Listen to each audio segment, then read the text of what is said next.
Hello, great minds. Hope you're doing great today. I'm so excited to have you in this very community. If this is your first time of coming here, you are welcome. We are glad to have you here. Hit that subscribe button, turn on your notifications so you get to know when we post new videos. As usual, I'll always appreciate our returning viewers and the members of the Reactivate Great Minds community. Yes, thank you for always being here. Hope we are doing life progressively. As you can see, we are talking about courage. We all need courage.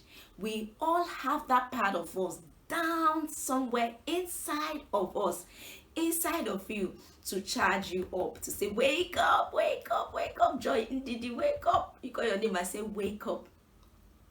We need courage. We need mental courage. We need moral courage. We need emotional courage. As we know the popular saying that courage is not the absence of fear. It means that we can't talk about courage without talking about fear. We can't talk about courage without talking about fear. It is the presence of fear that makes us to harness, appreciate, talk about, identify courage. So what is that area that you feel you cannot do much? What is that area that you know you are caught out for? But the fear of unknown, the fear of what if I don't get this right? The fear of what will people say? The fear of can I actually achieve this? All those fears need to be addressed. And no one can address them but you. I'm only here to remind you that you can actually do this. Whatever you have set your heart to do, whatever I have set my heart to do, I can do it. Apostle Paul in the Bible says, with God, I can do all things through Christ who strengthens me. That means we all need strength in the face of adversity. We all need strength to persevere, to keep going forward, to keep doing that thing, even if we are not seeing the desired result today. Now, there are times where we do things and we don't see the desired results, or the people we are doing these things for are not seeing the desired results, and then we think that we have failed. Let me remind you that no one is a failure until they accepted that they are failures. It means that when you do something and you don't get the desired result, or the people you're doing it for don't get the desired result, you're not a failure. It only shows that you can do things better. How do I mean? Now, when I do something and it's not giving me the desired result, if I have to try that thing again, I am not starting from the same level. I'm not starting from the same experience. I'm not starting from the same insights. I am starting on a higher plane. I am starting on a step higher. Because that thing that I have done before has showed me in one or two ways what not to do, where to improve on. So it's not a time for me to go and relax and say, oh, I have failed in this area, so what am I doing here? Oh, they say I cannot do this, so what am I doing here? I was told I didn't do it right, so why am I trying again? It is not a time to do that. Just think of it. What area have you done something and you have been told you didn't do it well, or you're not doing it well? Even if someone has told you that you're not supposed to do that, try it again. I'm here to charge you. See, you have to be bold. You have to be courageous. You have to dare. You have to try. You have to get up and say, I can do this. When Apostle Paul says, I can do all things through Christ who strengthens me, he's telling himself that he has the capacity to achieve things, that he has the capacity to make things happen. So do you. So do you. It's time to get up and try that thing one more time, to try that exam one more time, to try that skills that you're trying to learn one more time, to pick up that book you have been trying to write and start writing it one more time, to venture in that project one more time, to do those things you have, those ideas you have bent down and life has shown you that this cannot happen. I am here to charge you to try it again. You can do all things through Christ who strengthens you. We all need mental strength and courage. We all need, emotional strength and courage. We all need psychological strength and courage. All these things can only be reactivated if we think positively.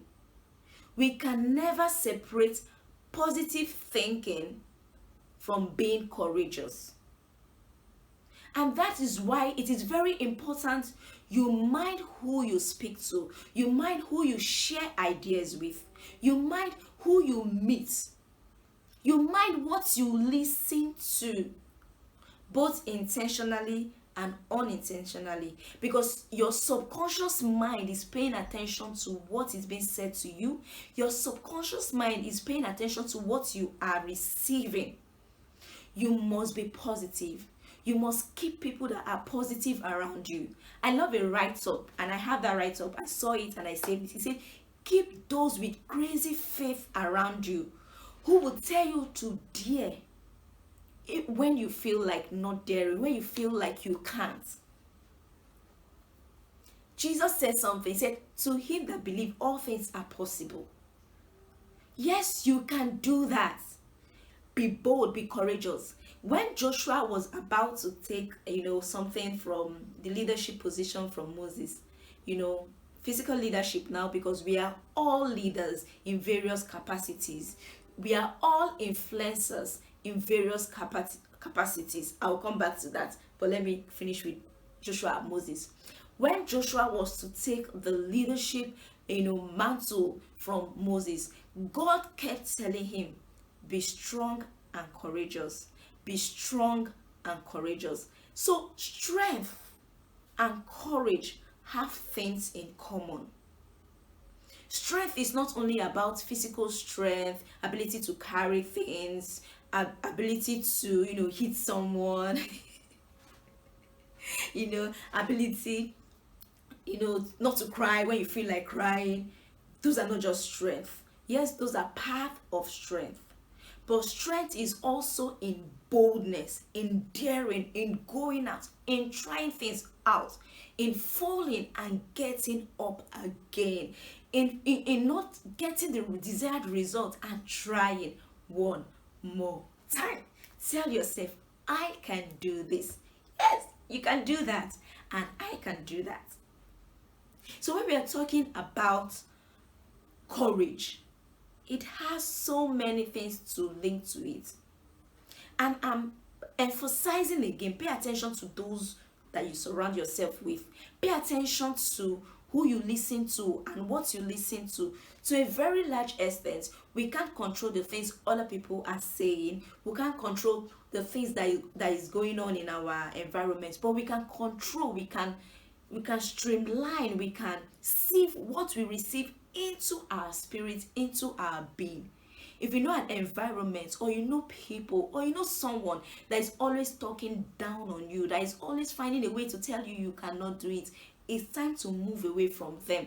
Because no matter how tough you think you are, when you consistently allow negative things to come into you, to filter to you, it will affect your subconsciousness, and your subconsciousness have a way of playing things into you, and it will reflect in your action.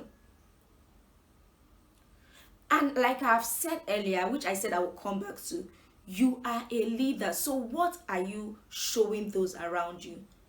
Because enough of external, what are people saying to me? What am I hearing? What vibes are you giving out?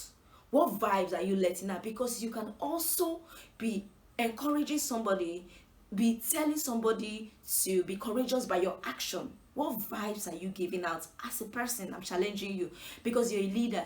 I know you might say, oh, I'm not leading a congregation, I'm not leading any group of people, I'm not doing this. You are. You're leading in your home, you're leading your siblings, you're leading your spouse, you're leading your friends, you're leading your co-workers, your colleagues, your employers, your employee. You are leading one person or the other. So we should have that leadership consciousness. Everyone is a leader. You are leading somebody, you are influencing somebody. Everyone is influencing somebody. The question is, what are you influencing others to do? So as I'm telling you this, I need you to look into it, to know that courage is an internal thing. You need to think positively. It starts from thinking positively. There's a write-up I did, and once in a while I share this thing. I say, always think the highest possible thoughts. Always think the highest possible thought, not the lowest possible.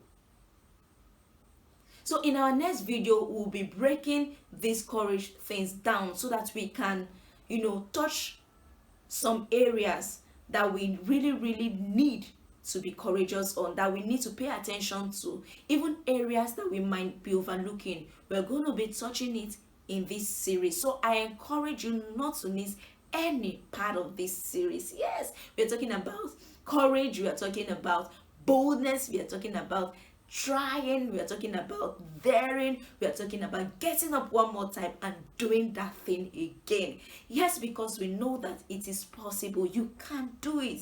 There is nothing that is impossible until you conclude, until you decide not to do anything again, until you sit down. There is nothing that is impossible. Until I meet you in the comment section and in our next episode, of course. Do have a great day, and don't forget to share your own thoughts. What do you think about courage? What do you think about fear? What do you think about all those things that challenges one to be and do all that God has called them to do? Yes, to have a great day. Ciao.